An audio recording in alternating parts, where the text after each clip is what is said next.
Now today we will be taking a look at a very interesting power supply from Corsair, which could still very well be their best power supply unit they ever released to the market. So the Corsair AX1600i.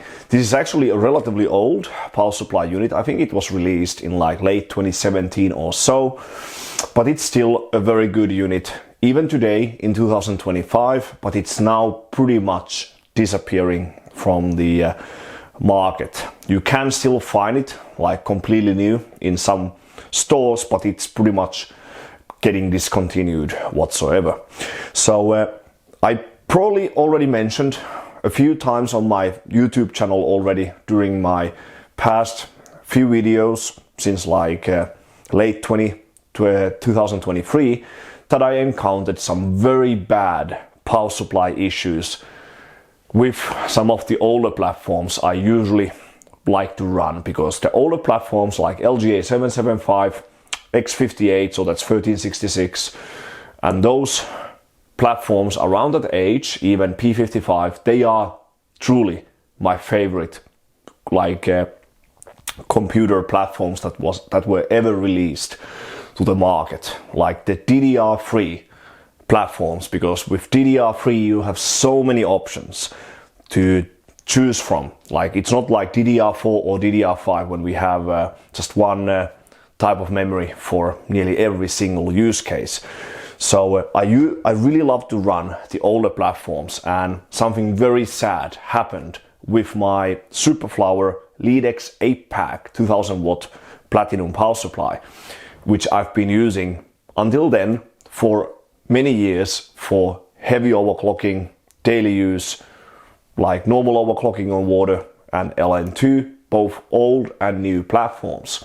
It actually happened when I was running the E8600 record score in SuperPi 32M, the first ever sub 7-minute run, which I managed to get like 2 or 3 times. And after that I moved on to the 710 FSP validation on Rampage Extreme, which I technically got. I got, you could say, a shared rank 1 score with SF3D, although it was different motherboard being used than what he used, because I have his old motherboard here as well, the Team Finland edition.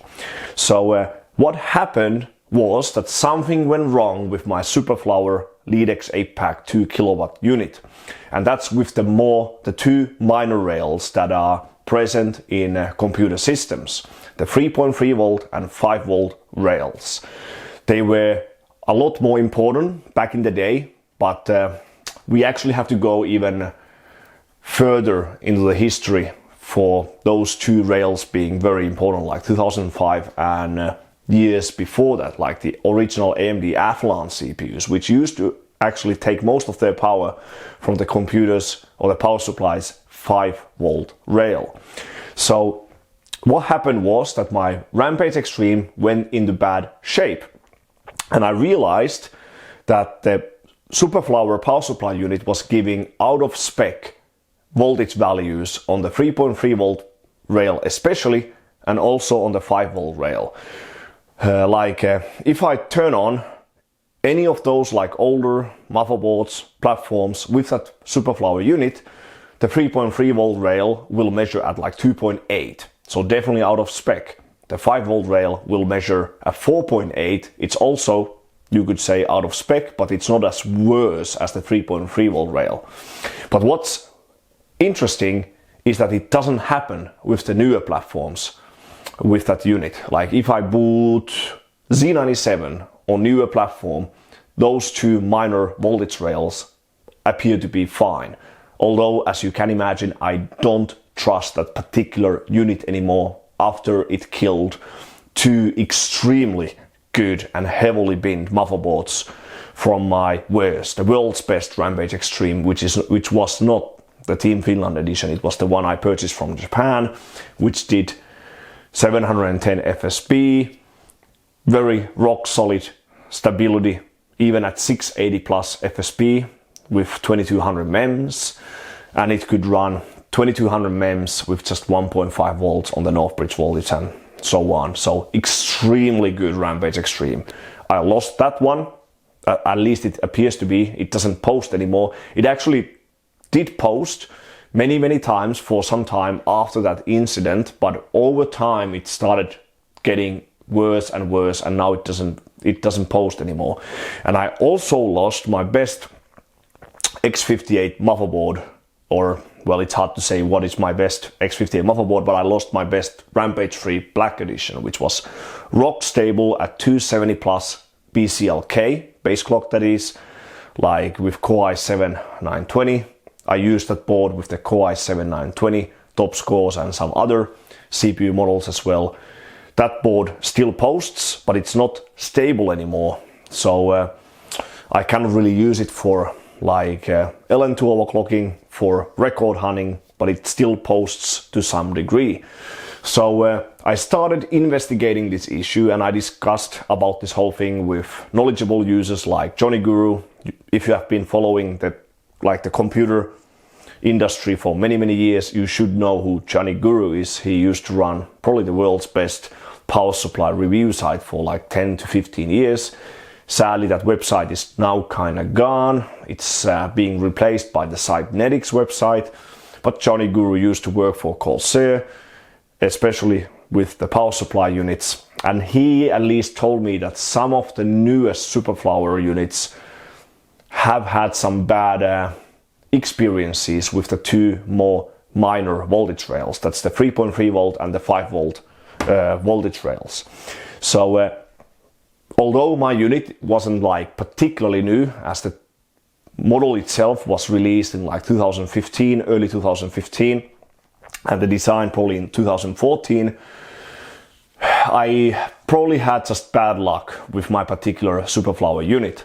So I still don't believe it's like a wide issue with that particular power supply model, but I don't trust it that much anymore, and I wanted to get more into this topic. I wanted to get a power supply unit that will be fully safe, rock solid, well performing with both new and old hardware.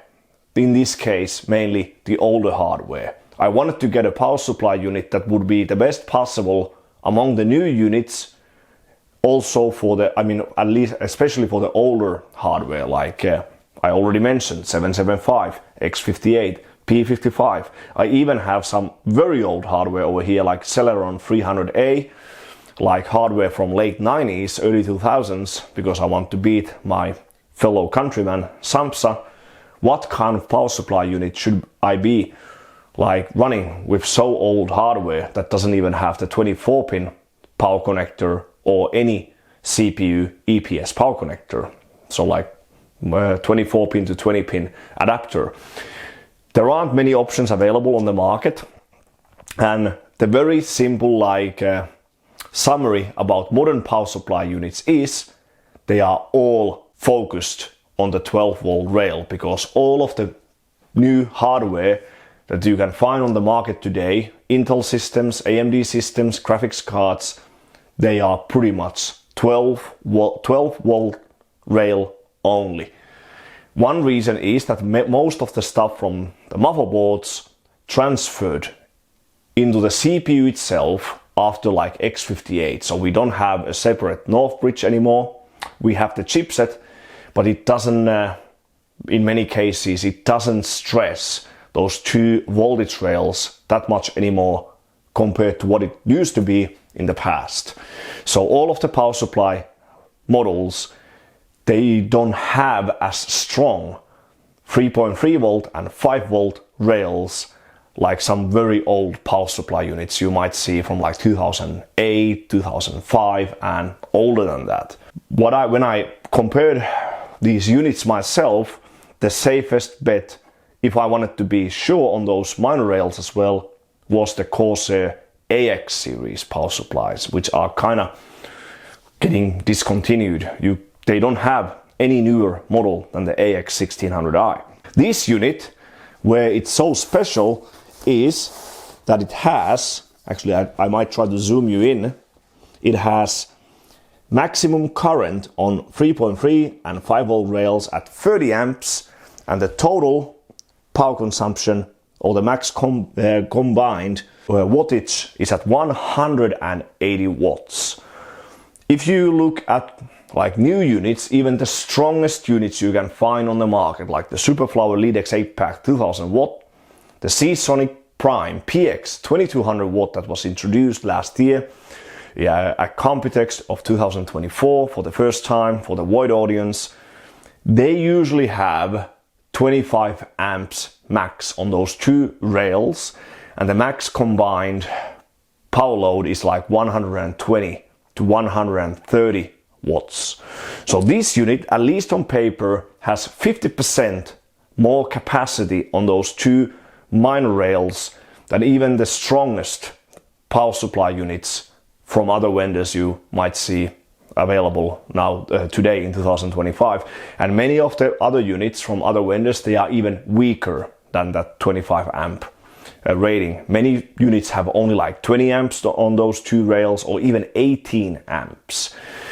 So it doesn't really feel that confident anymore to me, because even the Super Flower unit that failed for me, I think it has 25 amps max on those rails and 125 watts max combined wattage on those two minor rails.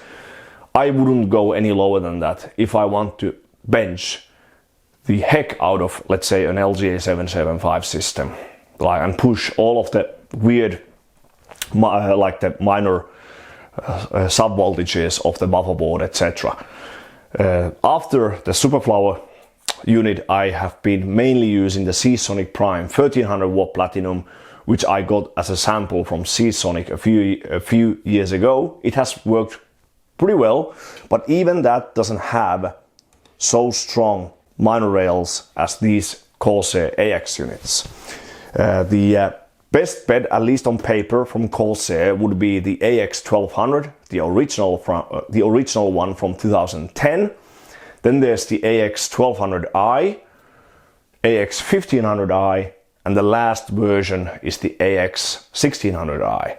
If you look at the lower wattage units, like the 1000 watt and lower, they don't have as strong 3.3 volt and 5 volt rails, at least on paper. But no one, I think none of the reviewers actually stressed these two voltage rails like 100%, at least what I saw on the internet.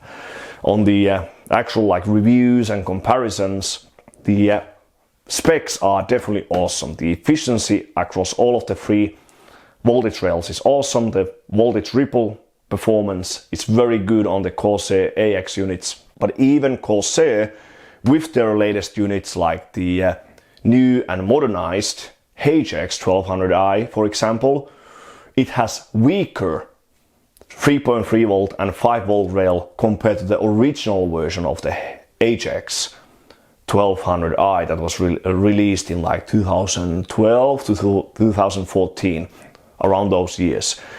I actually had that unit, and it has 30 amps max on those two voltage rails, but 150 watts maximum combined wattage. Now you could say why I didn't just buy let's say a used original AX1200 from 2010 or 2011. Yes, that could have been a viable option, because I could have found a used unit for cheap, like 100 euros, 150 euros or so, but you never know like 100% how well the unit has been used, because even power supplies, even when they are very good, they don't last forever.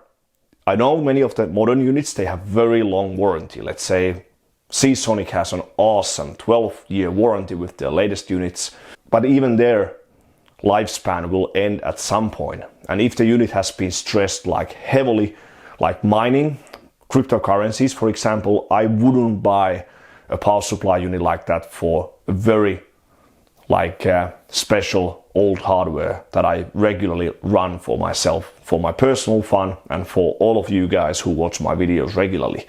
So I felt the safest bet would be a completely new unit, and the only model you can still find on the market is the AX1600i, which I got. It's pretty expensive. It's around the same price as the best units from Seasonic, for example, like the TX1600 and even the PX 2200 watt unit.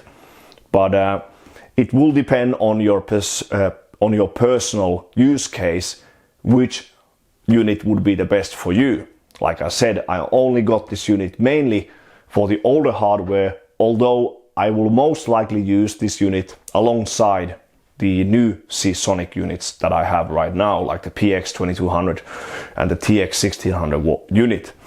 If you are building, let's say, a modern system, you will buy a modern mainstream platform, either from Intel or AMD, or let's say if you build a workstation system around the newest AMD Threadripper or some of the newest Sapphire Rapids Xeon CPUs from Intel, and you will combine it with let's say RTX 4090 or the now upcoming RTX 5090, this unit doesn't have as good compatibility with those parts compared to something like the new Seasonic units. Like if you build, let's say, a workstation machine, you want more CPU EPS power connectors than just 2, because those workstation platforms, they have 4 EPS 8-pin power connectors for the CPU, and then there's also the PCI Express Gen 5 power connector, the 12 volt high power connector with 600 watt rating. With the new Seasonic units, for example, and obviously other new models from other vendors, even Corsair, you will find native support for those new graphics cards from the newer units. But with this kind of unit, you need to use an adapter. Of course, it's available, but that's something you have to take into account anyways. So I ended up paying 570 euros for this unit alone. So it's very close to the price range of the other utmost highest end units from other vendors like Seasonic, etc. But it's still an okay price if you ask me, if you can save some very rare hardware like the world's best Rampage Extreme, very strong X58 motherboard, because those are valuable. If you go to the second-hand market and look for, let's say, original Rampage Extreme from Asus from 2008, the prices are at around 300 euros easily, and they might go up even more in the future. Yes, some people are actually paying 300 euros or more for a motherboard that's almost 17 years old. So someone's trash might be someone else's gem. That's pretty much how to put it in a simple way. You can comment, what do you think about this unit for this kind of use case? Yes, I could have looked into even older hardware, like there's like, for example, there's the original HX 1000 watt unit from Corsair from like 2008 or 2007, which has like split 3.3 volt and 5 volt rails that are divided with 2 12 volt rails. So those kind of units could technically have stronger output potential on those minor rails. But again, you are taking a risk if you are using a very old power supply unit from 2007 or 2008 in 2025, if it has been used a lot. Like I already said, these power supply units, they do have their own lifespan. Of course, if you are super lucky and you find a unit like that in a completely new state, like not being used at all, then that could be even better option, but that's something I would like to hear from you guys. So let's quickly take a look at this unit itself. I'm sure this will be the best option for this kind of use case for my own use with the older hardware, that is. Of course, it will still be extremely good unit even for the newer hardware, but at least you know by now for which use case I purchased this unit for. So the AX1600i should be very similar to the AX1500i. It should be a little bit smaller form factor. It should have some improved like internals, like the gallium transistors or however they are called. So this should manage to get like a bit better efficiency, overall efficiency that is. But at least on the like the ripple comparisons, there was no difference at all between the AX1600i and the AX1500i. In some situations, the AX1500i had a bit better performance, at least on the grade-like review made by Overclock 3D from early 2018. So this is a 1600 watt unit, 80 plus titanium rating, so very good efficiency. And it's actually nice they put all of the connectors listed on the packaging itself. So we have one ATX 24-pin power cable over here. We have two EPS 8-pin CPU power connectors, which are split into 4+4, so you can use, let's say, a motherboard which only has one 4-pin CPU power connector, or 8+4. You get the idea anyways. We have 6 PCI Express. I think this should be just one, so 8-pin on the power supplies end and 6+2 on the graphics cards end. And then we have a split that should be, I think it's dual 8-pin or dual 6+2 from one cable coming from the power supply itself. When I bench graphics cards on LN2, I always prefer to use one of these type of cables. So 8-pin from the power supply is 8-pin at the graphics cards end, because then you don't overload the wires themselves, because then you can split the power evenly inside the power supply unit itself and also on the cables. So less likely you will trigger the OCP of the power supply unit and just end up facing issues in general. Then we have two SATA power connectors or power cables.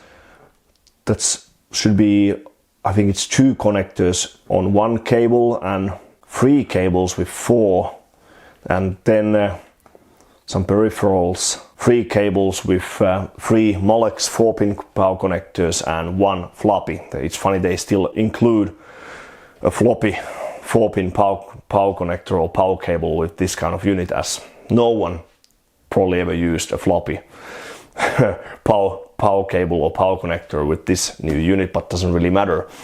Now, one thing I wanted to discover about this unit before I purchased it was the OCP.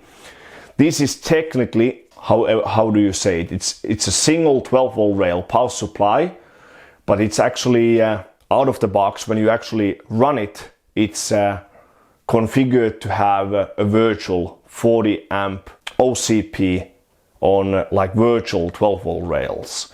So when you actually take this PSU out from the packaging and run it like by default, it will have 40 amp overcurrent protection on multiple 12-volt power connectors from the power supply's end, and that's only for safety reasons. When there's a lower overcurrent protection threshold, if there's a short circuit in your system, if the short circuit protection cannot catch that short circuit, the overcurrent protection will prevent any further damage much faster when there's a 40 amp overcurrent protection on the 12-volt rail, instead of going to the utmost max of the 12-volt rail, which is 1600 watts. You can enable the single rail function with the Corsair Link software, but based on what I discussed with Johnny Guru, it doesn't actually save. So you have to enable it every single time when you turn on the AC power once again. So let's say if you switch parts, you have to enable the single rail mode once again. That's something many people might find annoying, especially for extreme overclocking, because you can actually trigger the 40 amp overcurrent protection with the newest workstation platforms from Intel and AMD if you use only 2 EPS 8-pin power connectors. So that's 80 amps times 12 volts, that's around 1000 watts. If you remember my 28-core Xeon testing with the Elmore Labs PMD, the power management device, however it's called, we actually saw a 1400 watt peak on those 2 EPS 8-pin power cables from the Super Flower unit, that is. So those very short peaks, even though if they last only a tiny part of a second, they will trigger the OCP of the power supply unit most of the time. So many people might find that annoying. So just bear that in mind if you still want to purchase this kind of unit, even today in 2025.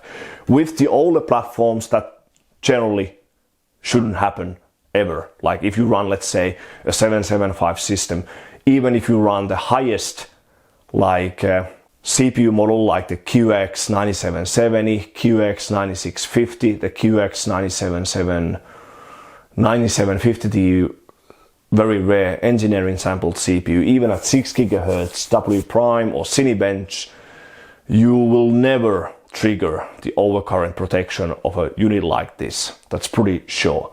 Same thing with X58. You will not run, you shouldn't trigger the OCP even of like a 980X or a high leakage Bloomfield like the Core i7-920, because the highest end motherboards like the Rampage 3 Extreme, the Black Edition, the X58 AOC from Gigabyte, they all have dual 8-pin anyway, so that's 1000 watts before the overcurrent protection would kick in. So that's not really an issue I would have to worry about with the older hardware. That's why I think this unit is awesome for the older hardware.